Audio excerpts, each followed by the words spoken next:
Good time zone. It's me, DjDoubleT, here and existing with some more Tavern Talk, as we're diving into more of the DLC and its story.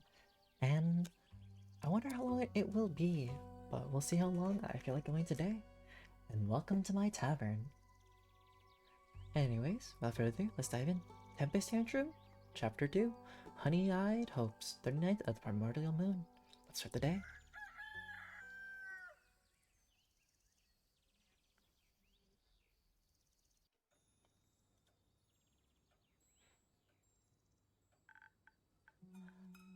Hi. Hello. Innkeeper, it's so good to see you. You too, Archie. Are you doing well? Very well, in fact. I was just enjoying an extensive lecture on the moon, swamps, and native flora. I even asked the cattails some questions for me. They think we look delicious too. Did you know that? That's not concerning at all. Were you doing research for your next book?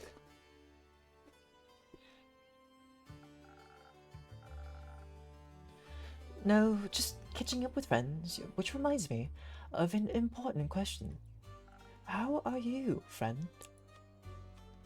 Fantastic, thank you. I'm a bit tired. A bit tired. Perhaps one of your own drinks can help you with that? Or a good night's rest? Perhaps, but I've been up all night reading Sense and Sensibilities and Zombies. You really outdid yourself there. I'm somewhat happy to hear. I'm keeping you up. I'm looking forward to your review. Melly's like, small hands. Oh, a good day. I shall be taking this quest, Innkeeper. I put it out just for you, Melly. Excellent. Oh, a quest? What quest are you taking? The puzzle one. Precisely. There's a puzzle to solve. Yes, sort of. I'm currently following the case of the mysterious, ancient, magical, and fantastical mechanism. So far, I only found a piece of it, but it might lead us to another. Maybe, just maybe. Which I should really find because I might have released some sort of angry fire spirit from the first piece. And it burned down some parts of the sleeping forest, which is not, ideal. Yeah. I want to get it back inside the mechanism so it doesn't burn anything else down. But, first I need to understand how the thing works. It's like a puzzle. Oh, I see.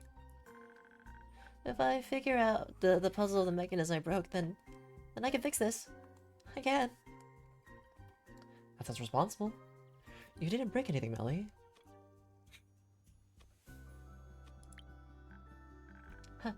It is. It's also a bit scary. What if it's unfixable, you know? Sometimes things can't be put back together to how they were before. But Neil says that doesn't have to be a bad thing. When I accidentally broke his favorite cereal bowl, he helped me put it back together with his magical golden glue. And he said he likes it better now because I fixed it for him. So I'm going to fix this too.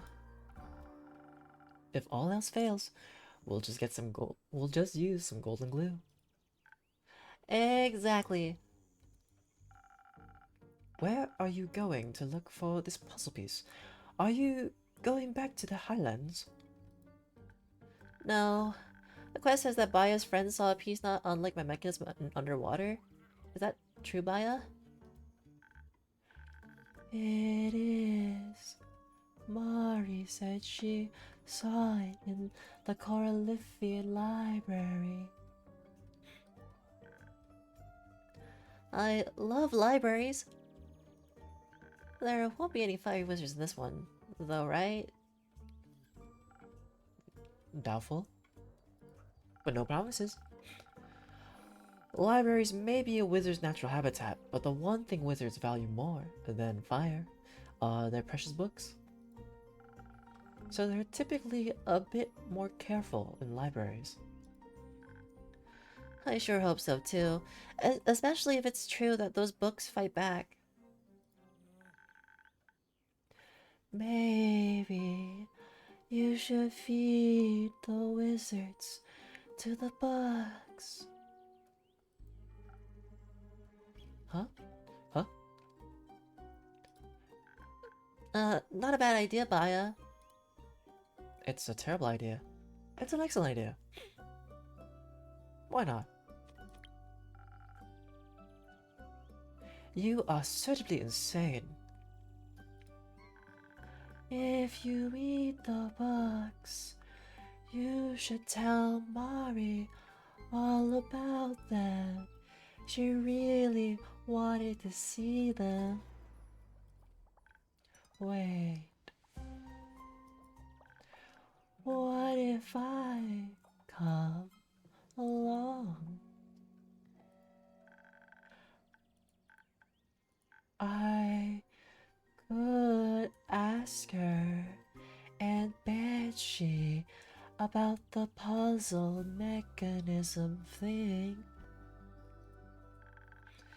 And then I could tell them all about the books and eaten wizards. I really hope this library doesn't employ any wizards.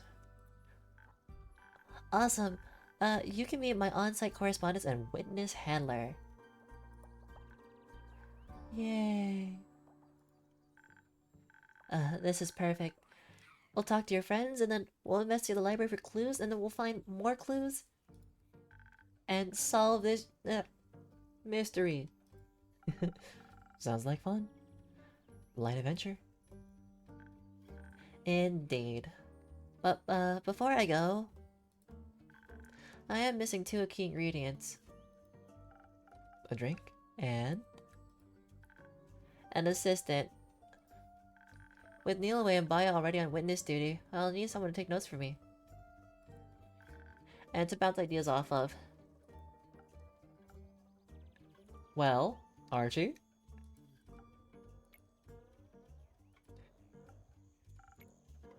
Archie, what are your plans for the day?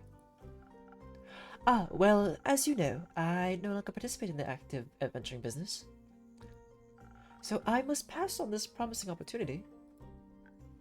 But I need an assistant, and you need inspiration for your sequel, right? Right, well...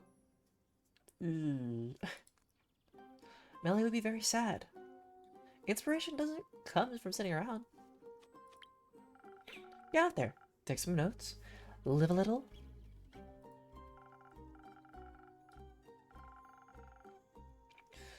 There is a large, very fun space between traumatizing, life-threatening adventures and no adventures at all. Yeah, I have been struggling with the writer's block lately. I'll be your assistant. But I'll keep it strictly to taking notes and good advice. Maybe bad advice too, so you don't miss Neil too much. I'll take it. We'll make a great team. As your assistant, may I raise a concern? Worry Ed. Isn't underwater, underwater? Indeed. It completely sank during the Twilight Flood and hasn't risen since.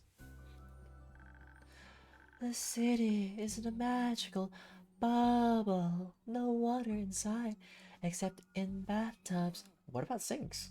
What about drinking water? But the bubble is underwater. And will teleport into the bubble via plants? No, I can't teleport underwater. Too salty. We can swim there. We. Is it far down. Not really. Like 20 minutes. Right.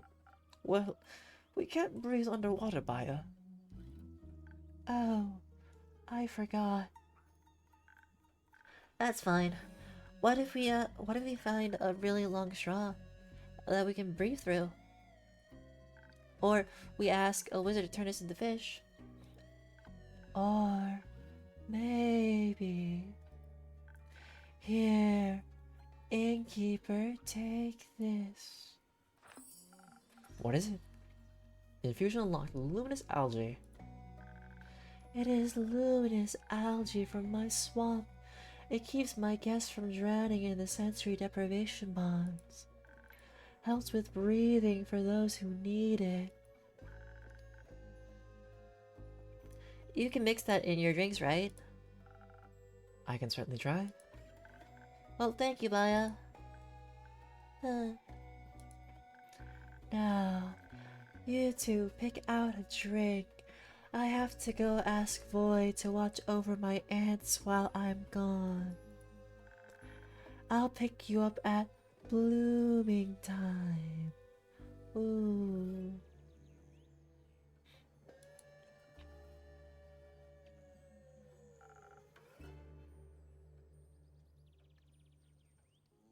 What is blooming time? Oh, what is blooming time? Dawn's... Wait, wrong voice. Dawn, silly. Anyway, well, we'll take this magic luminous algae along with your best dexterity drink, innkeeper. That way, we can sneak into the library undetected and begin our investigation without any disturbances. And we'll be quick about it too. We'll have it solved before anything else bad can happen. Excuse me. Couldn't we just ask them to let us in? No. We have to be stealth. Oh, I need water. Where's my water? Oh, right there.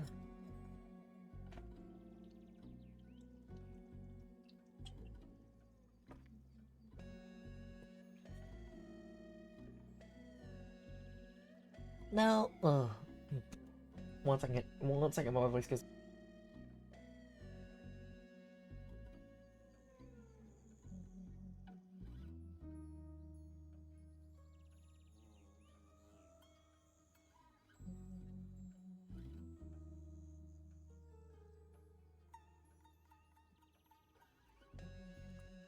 Alright, that's better. No, we have to be... we have to be... No, we have to be stealthy.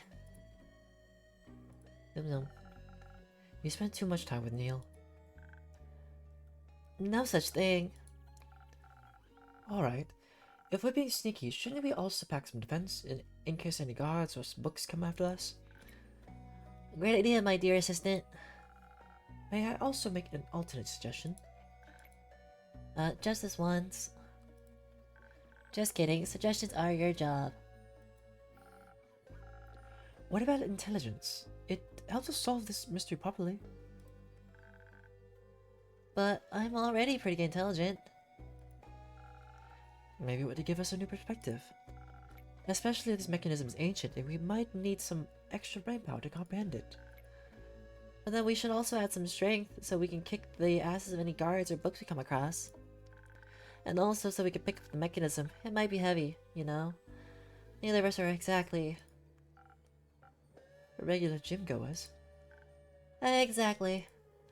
I like both options. We need to breathe underwater, innkeeper. Should we go with more smarts and strength or speed and defense? Please help us, okay? I think brain power and strength is the option. Less stealth. More brain power and attack. Okay. What can I make with brain power and 1 or 2 bits of attack? That one. Alright, and then the algae.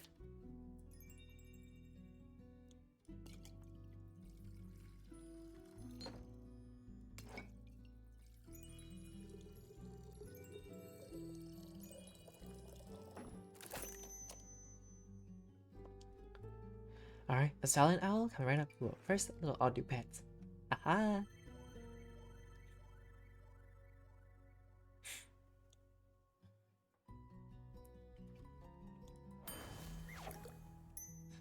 Hopefully I didn't stir the wrong thing, but I feel like I stirred the wrong thing. Intelligence for a detective seems self-explanatory. You're right. You can never be too smart. And now I have a mean right hook too, just like Linny. Well, a nice right hook. I don't want to be mean. I'll leave that one to Linny. Looking forward to hearing about your adventure. Don't get too wet. Let's go solve this case, Archie. On it, boss.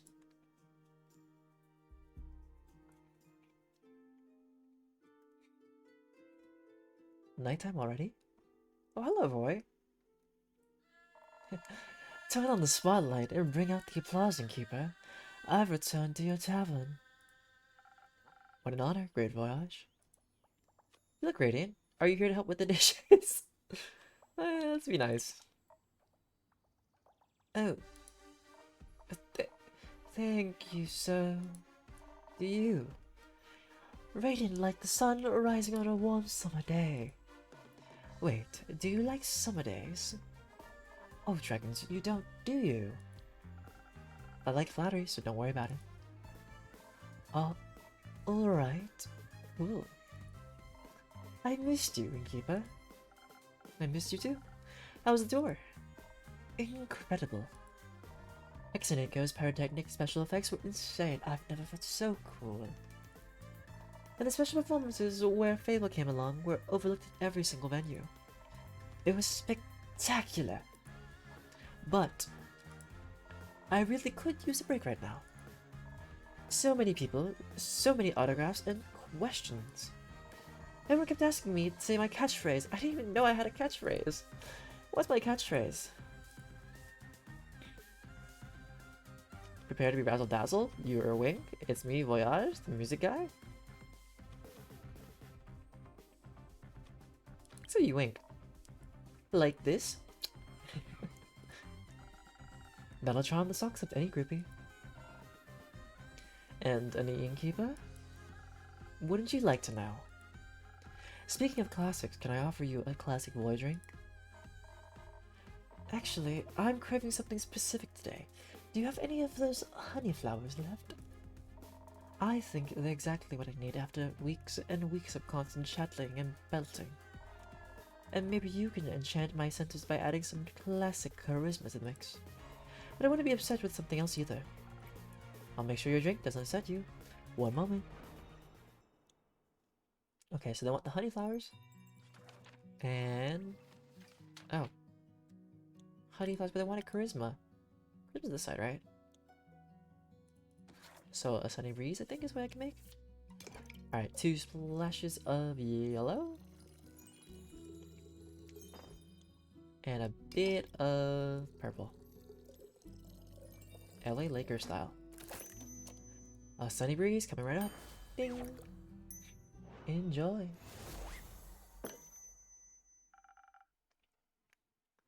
Prepare to be enchanted. I know your magic, but wow! Your drinks never cease to amaze me. I'd give this a standing ovation if your seats weren't so comfortable. So, how's your break going? It's very relaxing. I decided to visit Bayadder Spa, and it's been every bit as refreshing as I'd hoped it would be. But you know, she gave me a bunch of her flower crowns for my concert, so I could hand them out when I didn't know what to say. We spent the last week making hundreds of new ones together. And now I'm babysitting her aunts while she's off to that underwater thing.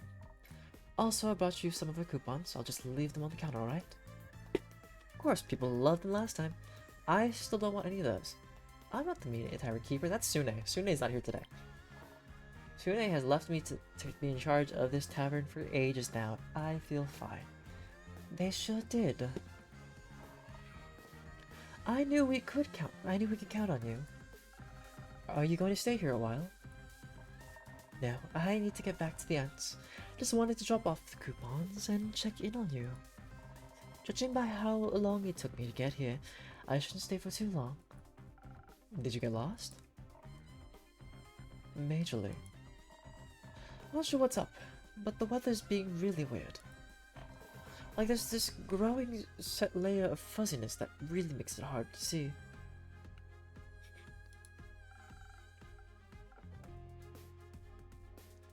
Things do feel a little fuzzy, right? The wind's picking up too. It was so loud I could hardly think on my way over. Even the compass grace got me. Went totally haywire when I tried to get back on track. So I had to rely on asking people for directions, which worked out, but you're exhausted. So exhausted. But I'd rather go through any storm to get to you, Innkeeper. And I'd shelter you from any storm too, boy. I'd better head out before you make my heart melt. Hang on tight to those coupons. Interesting. You got it.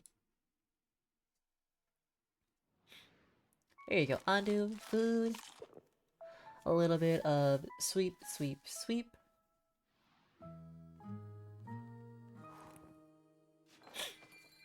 And whew, the candle's blown out. Sorry, I got distracted for a second there. Missed my candle moment. Alrighty, time for a Tempest Tantrum.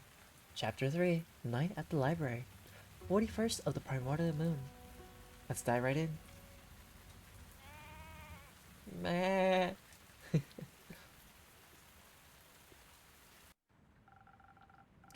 It's looking pretty stormy out there, Renew. I should... Renew? Is this Renew? I should make sure to keep the windows closed. I feel like the windiness is due to weather phenomena. If we got a fire spirit, I feel like the underwater one's gonna be a water spirit, and we're gonna be dealing with elementals of earth, wind, fire, and air. Maybe lightning? Good morning, Oleander. Good morning. What's going on out there? Great question. Are you going to answer it? Storm's pretty bad. Right, and... Oleander? You still with me? Sorry. Long night and a bad headache. Could I maybe get a coffee? I don't think more coffee is what you need. How about something for the headache of yours? Maybe a tincture to soothe your mind a bit? Sure, I'll take that.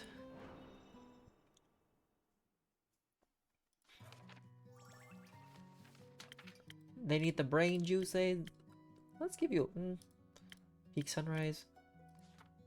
Okay, so it's only Peak Sunrise. Oh, I kind of miss some of the old recipes. Oh well.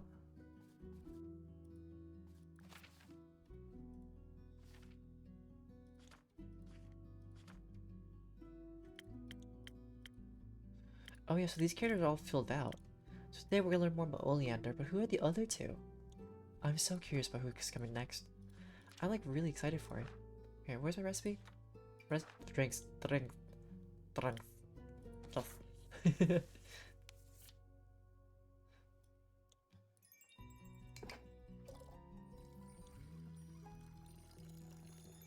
I serve the purple.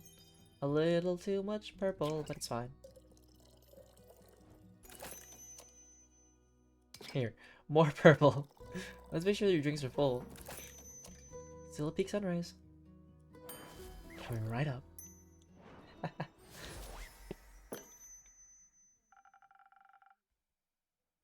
Ooh, right. I hope I sent the message, and if it didn't send...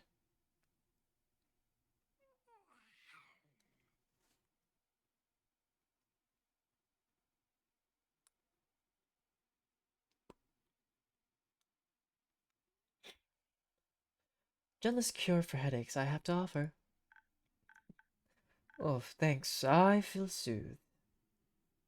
I feel soothed.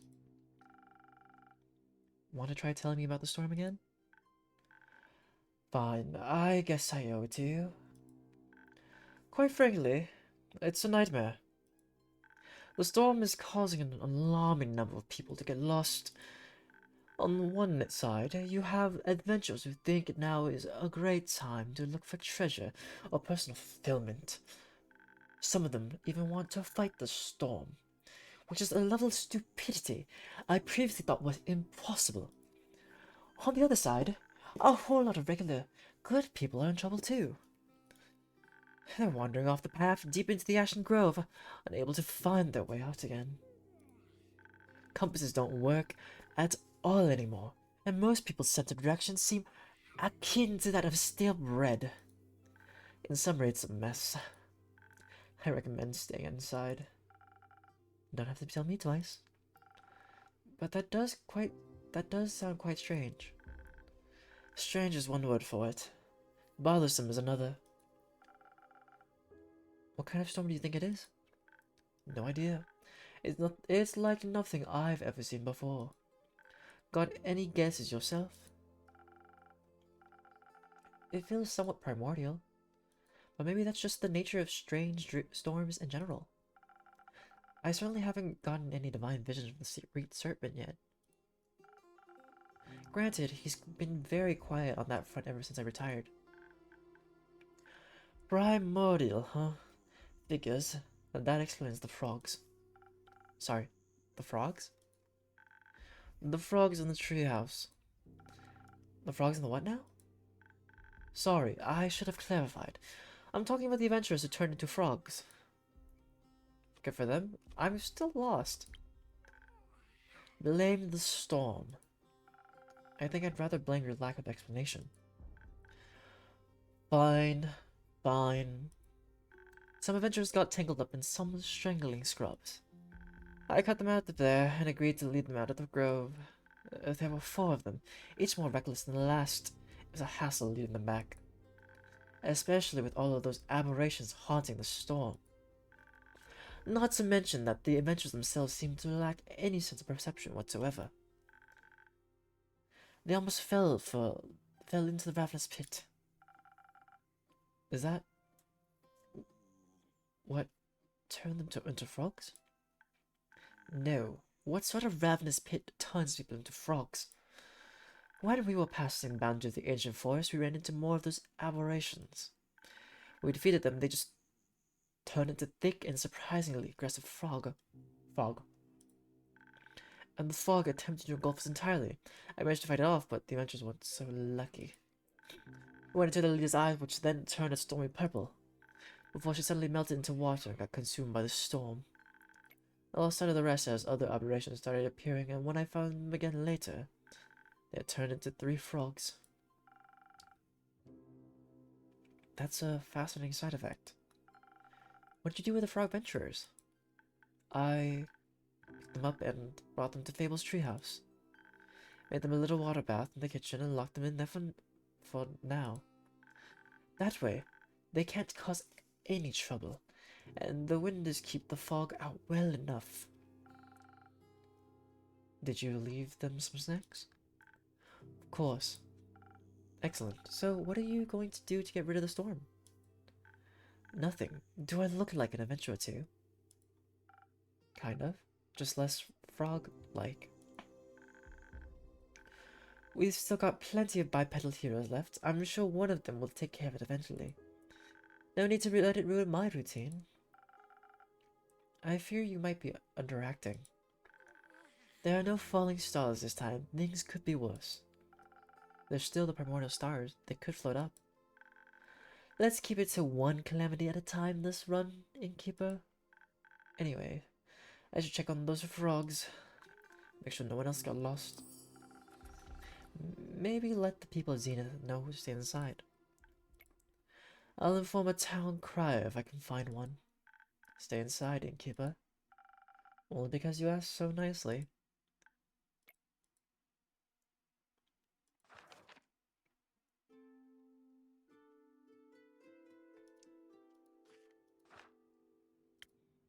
While Oleander usually appears to be in a state of constant annoyance, sometimes another side peeks through. He has a strong sense of duty and desire to help those in need, despite all the complaining. Also, he's good at directions, thanks to his ranger senses. He can never get lost, physically, at least. Huh. Interesting. Hello, Innkeeper. Your brave researchers have returned. Hello. Oh, whoa. What's happening outside? Good to see all of you unharmed and well. Have you added researchers to your resume, Melly? Precisely. I'm an expert, professional big brain researcher now. At least that's what Archie said. You did a phenomenal job. Wait, you did a phenomenal job. Oh gosh, my accent for Archie always switches. Uh, Oh, thank you. So I'm kinda triple classing now. Detective, thief, researcher. But to be honest, I'm already a bit tired of books and paper, and saliva, and teeth. So I don't know if the researcher's life is for me. hold on. Why were there teeth in your research? Oh, they were so cute. Sounds like it'll be a longer story then.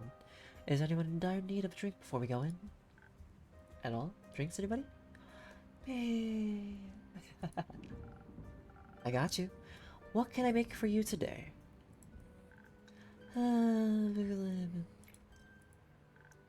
Something fun. So I can tell you all about our adventure better. I think I know what to do. Charisma. Ooh, a sunny breeze. Guess a sunny breeze. A little bit of warmth.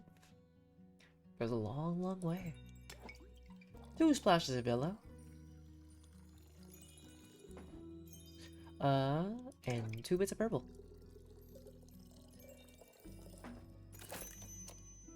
And a bit more yellow. Yeah, let's fill it up. Let's make sure that drink is poured up. Coming right up, a sunny breeze.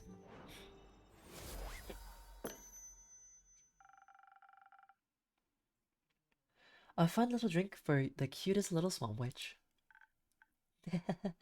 Tee.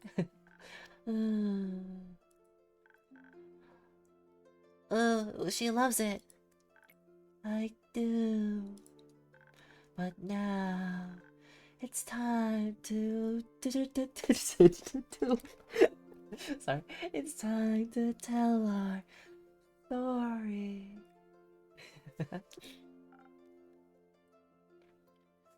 Very well. Strengthened by your drinks, we headed south to the moon swamp towards Mossbury until we could finally spot the tea. There was no city in sight, but we knew, just knew, underwater wasn't far. Right as we left the swamp and our feet touched the water, the luminous algae did its magic. It formed enormous air bubbles around our heads. I was a bit skeptical at first. I read about shipwrecks and countless drowned victims after all. But I pulled myself together to write about life one must experience it. So I dove into the water head first, and what can I say? My head stayed completely dry. What fantastic magic, really. It looked a bit silly. The bubble adjusted the size of his hat, not his head. Just the tip of his feather got a bit wet. Meanwhile, Melly's bubble was big enough to fit her whole body inside. Because her legs didn't reach outside of the bubble, she couldn't swim at all. But I managed to pull her along with ease. So just like the underwater did, a little over a year ago, we slowly descended. While we were swimming, an unknown world came into view. Fish of all shapes and colors and sizes, swarms of glowing isopods, and large monstrous creatures in the distance. The creatures didn't scare you? No, not at all. They didn't look very aggressive to me. Curious maybe, but they kept their distance. And then we could finally see the gates of underwater. It was like a dream. No.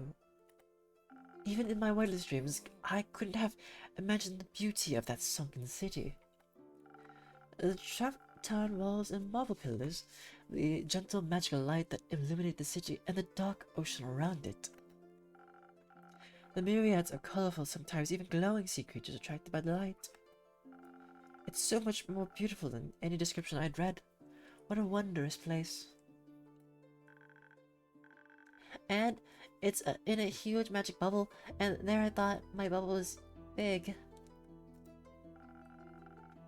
I'm so glad I decided to go with you on such a wonderful adventure.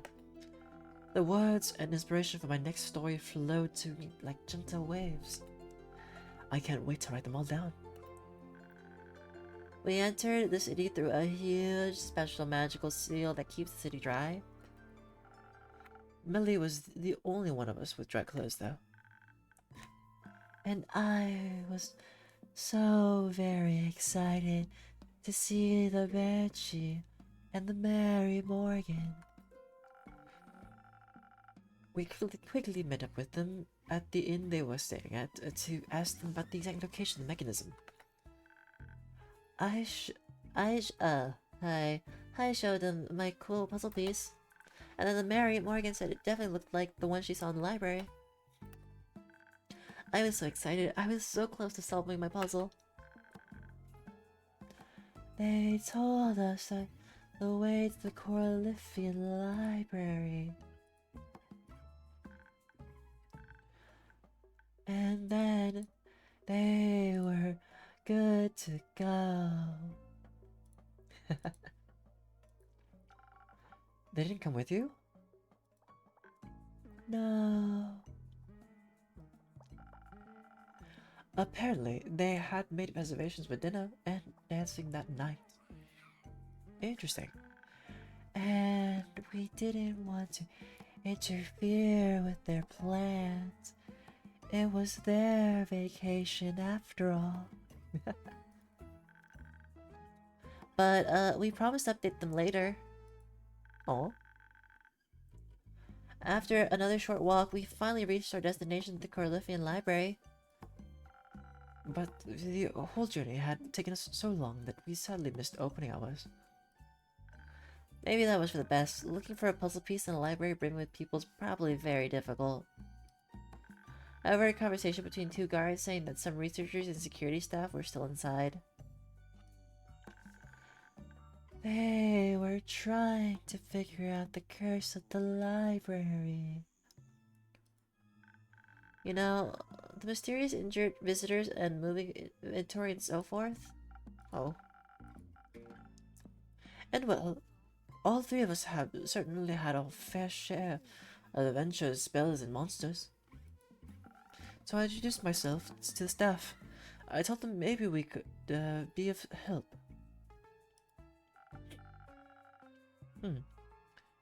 As it turns out, they had actually heard about my dangerous journey to Daria. I can't believe the tale made it that far. Well, they were pretty impressed by how Theo and I managed to survive the monsters, and even solve the dispute. And a swamp witch like me could offer even more possibilities for dealing with various curses. A cute swamp witch, if I might add. So after a brief expo pitch, they actually allowed us in. After we made it inside, we only had to find the second piece of the mechanism. And maybe also help those poor librarians figure out what kind of curse they were dealing with. Have you ever heard the Coralifian Library, Innkeeper? Have you ever visited the Coralifian Library, Innkeeper? Yes, but it's been some time. Not yet, unfortunately. I've been there, done that, messed around, I'm having fun, don't put me down. Underwater hadn't sunk yet. I bet a lot has changed. You should really visit again sometime, Innkeeper. I don't think they'd let me in again. I'll make a mental note to ask about that another time. Light, polished marble and organic wood made for such a perfect combination. All of those arches and tall bookshelves that towered above us mere mortals. And the highlight of the whole structure was the sun dome.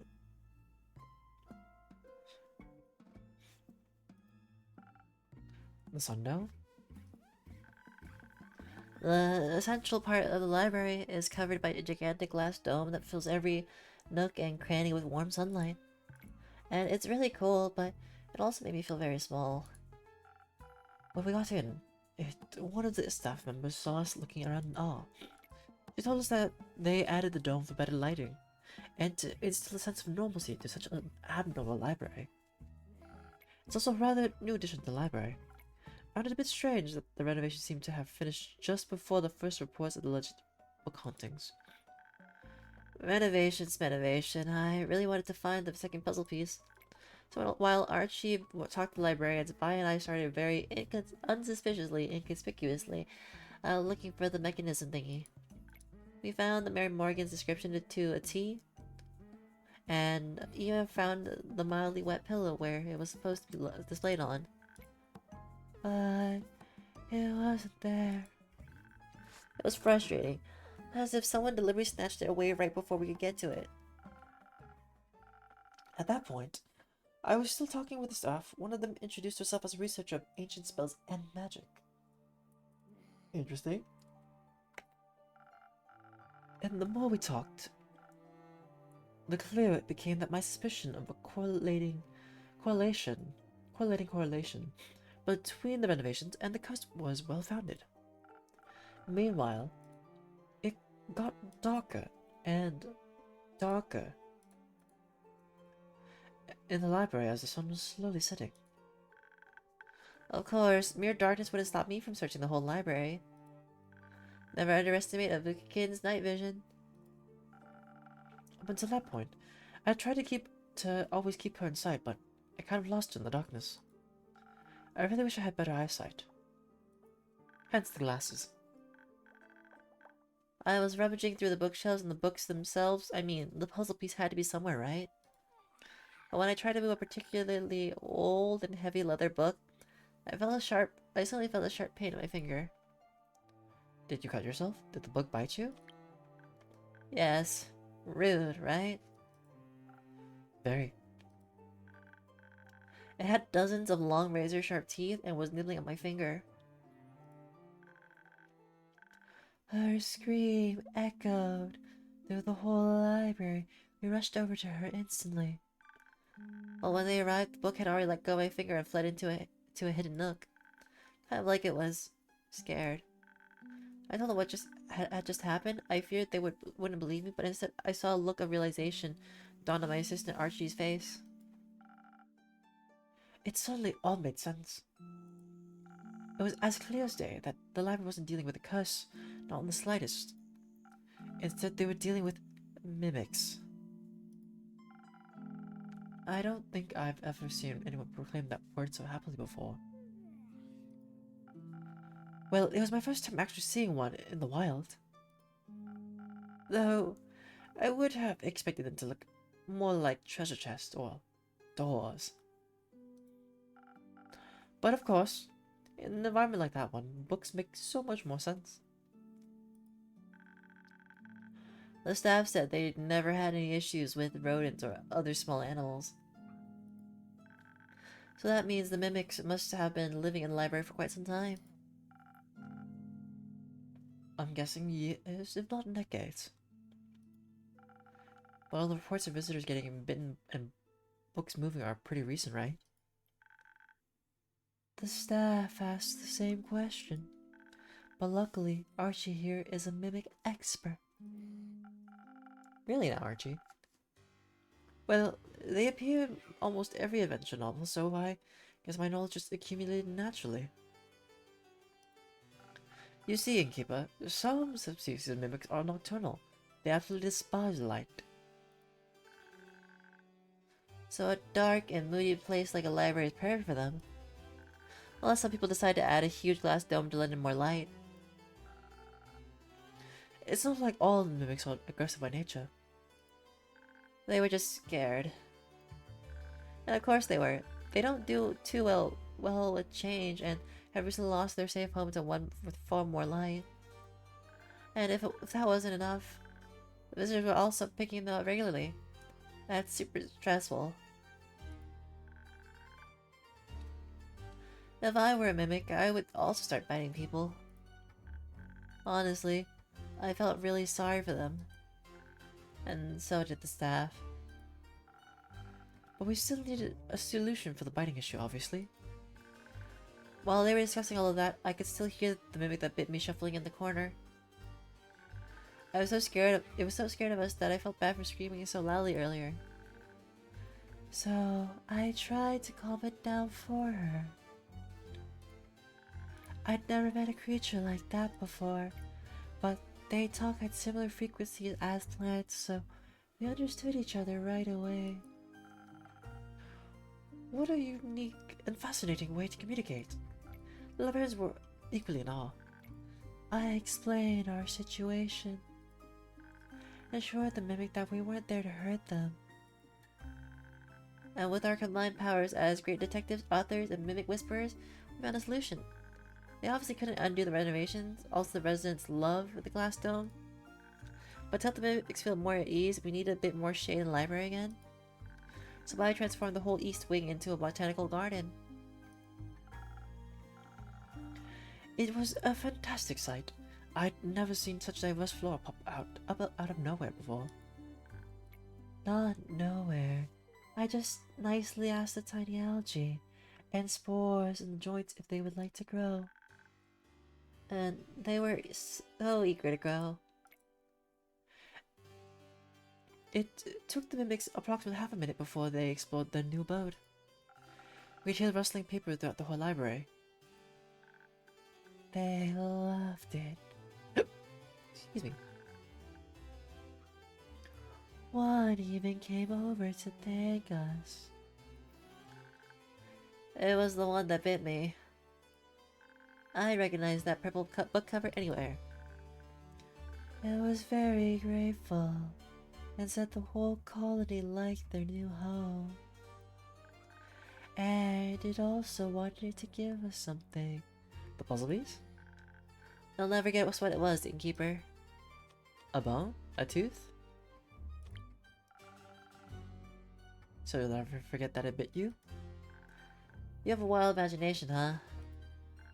You could be more wrong. Too bad. What was it then? It was the second puzzle piece. Turns out, in their distress, they thought it was edible. I never knew mimics could be so nice. I suppose it's now up to me to change their bad reputation. Sounds like a plan, and a very successful adventure. It gets even better. The librarians and I spent a few hours studying the mechanism, and we figured out that it's supposed to be a sour trope. Wait. A zoetrope. Exactly. The upper part has tiny holes in it. The light emitted by the fire spirit shines through and projects moving pictures of light onto the walls. And apparently the fire spirit is called the Tempest. It's a powerful fire spirit created by Leviathan. It's associated with, well, fire, passion, affection, and somehow, unless in this storms. The librarians handed us an ancient tome full of information on it.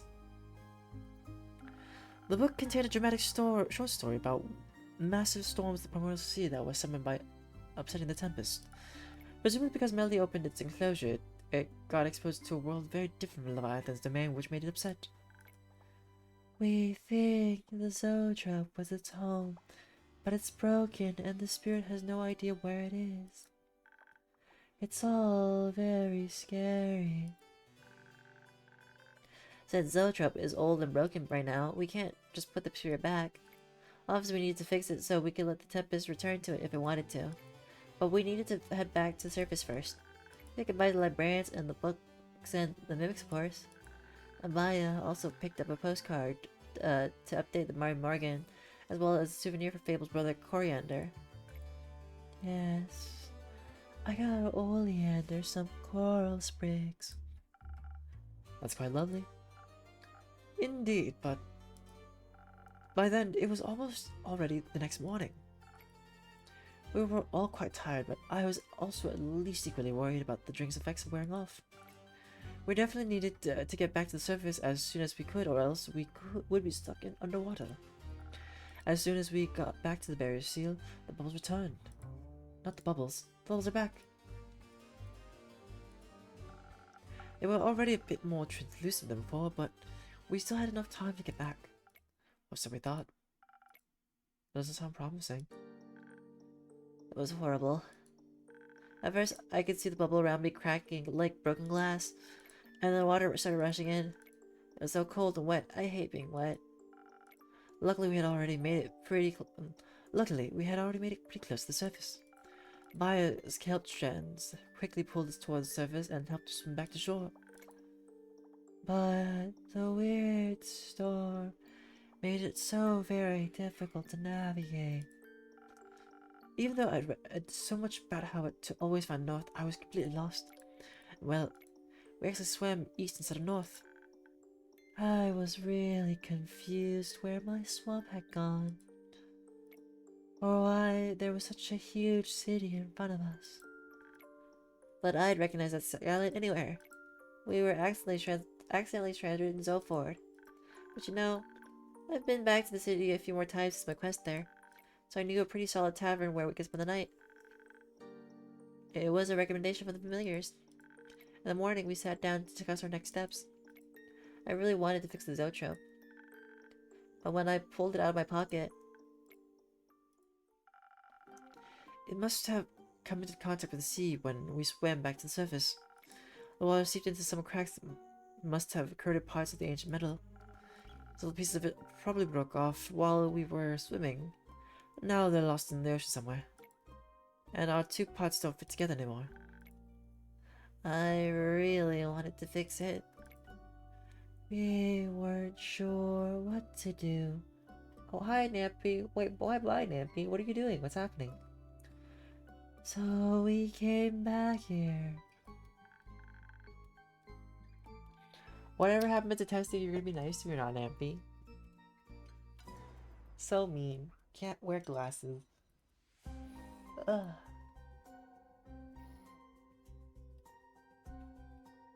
Fine, Nappy. I do this threat.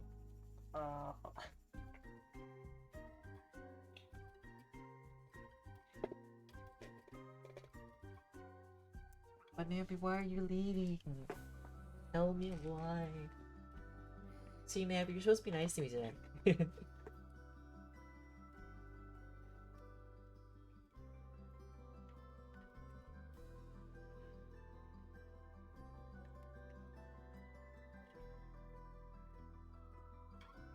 Why early, Nappy?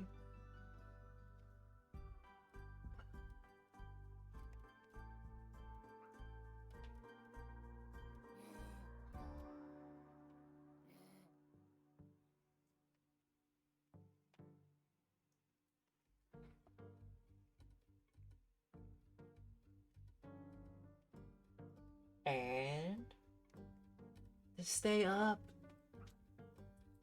Just stay up, be around.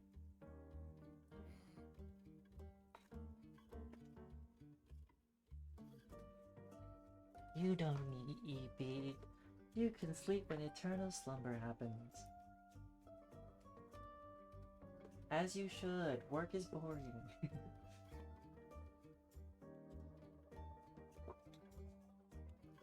Alright, put this down.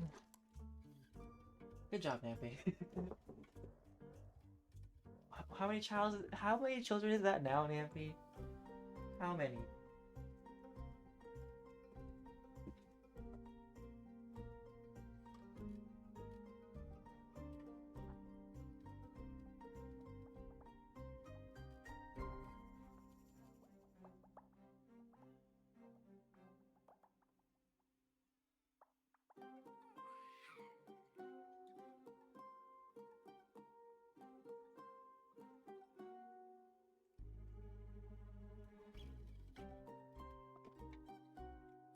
Isn't that a little concerning, Nappy?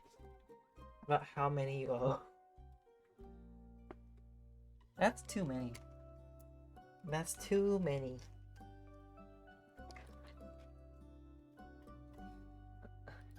What do you mean, uh-huh. Innkeeper, could I maybe order a drink now? Of course. Do you already have a drink in mind? Yes. I would like to order a hot chocolate. One hot chocolate? Coming right? Wait. I would like an extra fancy hot chocolate, like with glitter or marshmallows on top. Sadly, I'm fresh out of marshmallows. Oh. But I could substitute them for some ghost berries. They pop in your mouth when bitten into and add a fun twist to your drink. Ugh. Alright, Nappy, have a good night. Yes, I love some of those. Very well. There you go, Andu. Some head pats. Some hot cocoa. These are the ghost berries, right?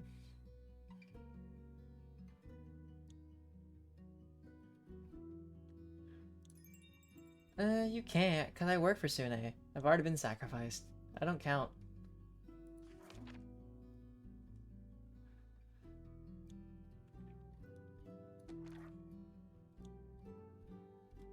Yeah, sorry, Nappy. No, well, sorry, not sorry.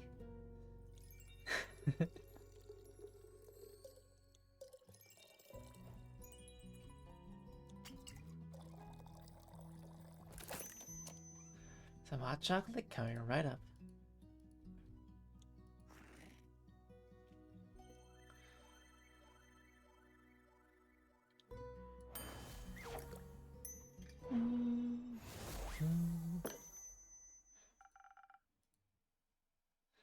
How's your hot chocolate? I love it. It's sweet and warm and perfect. I had just an idea. The Zoetrope is made of citron and ancient metals and seems connected to dragons, right? What if you just reforged the pieces you lost with a little bit of divine help? We forged a powerful sword once. A Zoetrope might require some more finesse, but it isn't necessarily hard to do. Now that you mention it. But isn't Miss Rhea, exploring the caves of Ua with Kyle at the moment? Remember correctly, it was her who forged Kaelin's legendary weapon. That's true. I don't think we'll, be able to reach her anytime soon. But maybe Una can help. She's an engineer and she's very smart and good with metal. I want to argue with that, but I can't. And if we need divine help, we can go to that dragon temple in the Highlands. The one that doesn't have the ever-burning flame anymore, but they should still know a thing or two about forging divine things. Maybe they could even have a secret ancient metal or a modern substitute. Oh, I've been to that temple. It's a very cold place with a very large gift. But it's definitely worth a try. Do you actually think we can fix this? I'm scared that I messed up big time and that the storm might be here forever and that it's all my fault. There's always a solution. Bad things happen. And sometimes we're responsible for them, even if it wasn't our intention. And we have to accept the consequences of our own actions. But a mistake doesn't doom you. Or the world. It just means you have some making up to do. How about you start by visiting that Barkin Dragon temple? You can figure things out from there. Thank you, Innkeeper, for believing in me. I'll go ask Una for help. I'm sure she'll have some fun ideas. Sounds like a plan. See you later, Innkeeper. Good luck. I think I should follow her. I'm scared she'll get lost in the storm. I'll also have to check in on Voy and my aunts. Take good care of yourself, Baya. Will do. And you? Up for a trip to the Highlands and building a snowman? No, I fear this might be the end of the adventure for me. I have plans to meet up with Theo tomorrow morning. I can't wait to tell him all about the mimics. But please do let me know about the results of their quest. You can count on me. Thank you very much. Before I leave, after all that talking, I'm in dire need of a drink, dear Kinkiba. Of course, anything specific in mind? Maybe something that'll steal my vocal cords from recruiting more assistants, protect me from, a sore throat tomorrow. Leave it to me.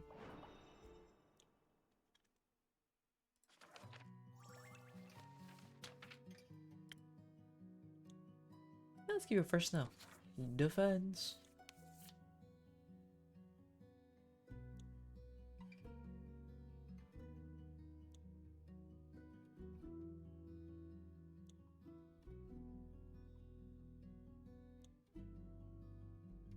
This one. 2 splashes of blue. A bit of orange or yellow. Sorry, that's yellow. This outside's orange or amber, but it's yellow, and then a bit of green. A first snow, coming right up.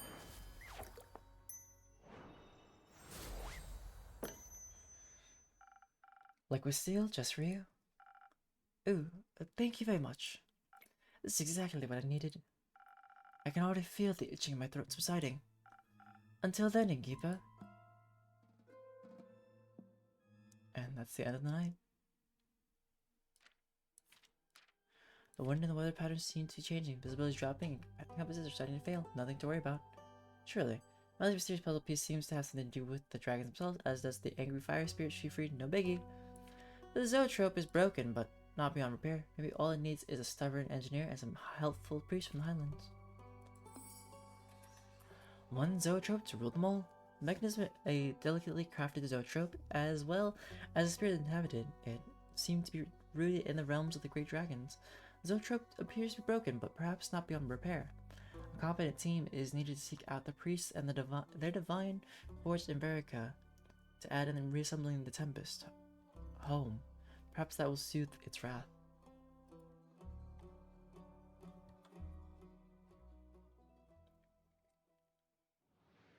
Some food, some sweep, sweep, sweep, and the candle.